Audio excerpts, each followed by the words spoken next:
खिलाफ कई राज्यों के किसान आंदोलन कर रहे हैं, लेकिन इस आंदोलन को विपक्षी पार्टियों ने राजनीतिक रूप दे दिया है। वहीं पश्चिम बंगाल की मुख्यमंत्री ममता बनर्जी भी किसान आंदोलन का समर्थन कर कृषि कानून का विरोध कर रही हैं। लेकिन शायद वो भूल गईं कि 2014 में उन्होंने भी बंगाल में एग्रीकल्चर मार्केटिंग एक्ट लागू किया था, जो मोदी सरकार के कानून से बिल्कुल मिलता जुलता है। तो क्या ममता बनर्जी चुनावों की वजह से किसानों के जरिए अपनी राजनीति चमकाने की कोशिश कर रही हैं? इस रिपोर्ट में देखिए। किसानों के आंदोलन को विपक्षी पार्टियों ने राजनीतिक रूप दे दिया है। कांग्रेस से लेकर आम आदमी पार्टी और सपा सभी किसानों की मसीहा बनकर अपनी राजनीति चमकाने की कोशिश में लगी है। बंगाल की मुख्यमंत्री ममता बनर्जी भी किसानों के समर्थन में मैदान में कूद चुकी हैं, लेकिन वो शायद भूल गई हैं कि उन्होंने भी अपने राज्य में 2014 में पीएम मोदी के कृषि कानून से मिलता जुलता एग्रीकल्चर मार्केटिंग एक्ट लागू किया था। लेकिन अब वो मोदी सरकार के नए कृषि कानूनों का विरोध कर रही हैं, जिससे ये कहना गलत नहीं होगा कि 2021 में बंगाल चुनाव होना है और ममता ने भी मोदी सरकार को घेरने के लिए किसान आंदोलन को मोहरा बनाने की कोशिश की है। ममता बंगाल में लागू एग्रीकल्चर मार्केटिंग एक्ट भूलकर ये कह रही हैं कि बीजेपी सरकार को तो कृषि कानूनों को वापस लेना चाहिए या फिर इस्तीफा दे देना चाहिए। लेकिन अब उन्हें अपने प्रदेश में किसानों के लिए लागू किए गए बिल याद दिलाया जाए तो ममता बनर्जी का विरोध करना एक तरीके से गलत साबित होगा।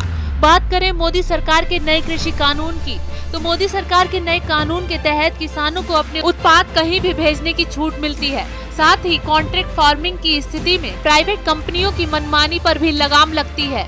इसमें क्षति की स्थिति में खरीदार पर ही सारी जिम्मेदारी डाल दी गई है और किसान इन सब से मुक्त है। रुपए के भुगतान के लिए समय सीमा भी दी गई है। बावजूद इसके भी भ्रम फैलाकर किसानों को बरगलाया जा रहा है।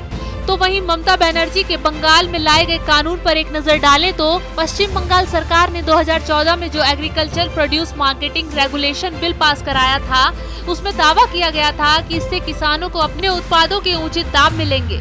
ममता बनर्जी सरकार ने कहा था कि बिचौलियों की गतिविधियों को रोकने के लिए ऐसा किया गया है। साथ ही कहा था कि बिचौलियों से निपटने के लिए कड़े कदम उठाए जा रहे हैं और उनसे निपटने में ये कानून सहायक सिद्ध होगा। आज जब मोदी सरकार यही कर रही है तो ममता बनर्जी सहित पूरे विपक्ष को दिक्कत हो रही है। पश्चिम बंगाल के उस कानून के अनुसार इससे किसानों की पहुंच एक नए बाजार तक होगी और वो सीधे उपयोगकर्ताओं तक अपने उत्पाद बेच सकेंगे। ग्राहकों और किसानों इसे दोनों के लिए सरकार ने लाभदायक बताया था। साथ ही कहा था कि दोनों को ज्यादा भरोसेमंद सिस्टम का हिस्सा बनना राजकोष के लिए भी अच्छा साबित होगा। ठीक इसी तरह एनसीपी अध्यक्ष शरद पवार आज किसानों के आंदोलन को समर्थन करने के लिए कृषि कानूनों पर मोदी सरकार को घेर रहे हैं। शरद पवार यूपी सरकार में लगातार 10 वर्षों तक केंद्रीय कृषि मंत्री थे और तब वो इन्हीं कृषि कानूनों की पैरवी कर रहे थे, जिनके विरोध में आज वो खड़े हैं। उन्होंने एपीएमसी सुधारों को लेकर मुख्यमंत्रियों को पत्र लिखा था। उन्होंने तब इन सब के लिए एक प्राइवेट सेक्टर की भागीदारी पर जोर दिया था, जबकि आज ये भ्रम फैलाया जा रहा है कि प्राइवेट सेक्टर किसानों की जमीन ले लेंगे और उन्हें रुपए नहीं देंगे।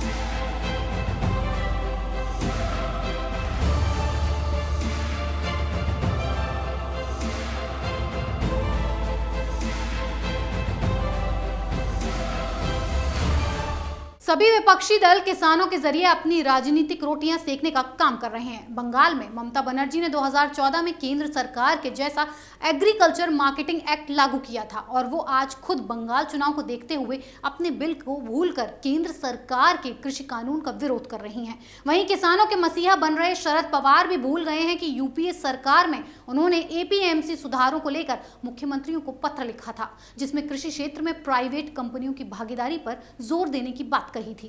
कैपिटल टीवी के साथ बने रहने के लिए आप सबका धन्यवाद। अगर आपको हमारा ये वीडियो पसंद आया हो तो इसे लाइक करें, शेयर करें और कैपिटल टीवी को सब्सक्राइब करना ना भूलें।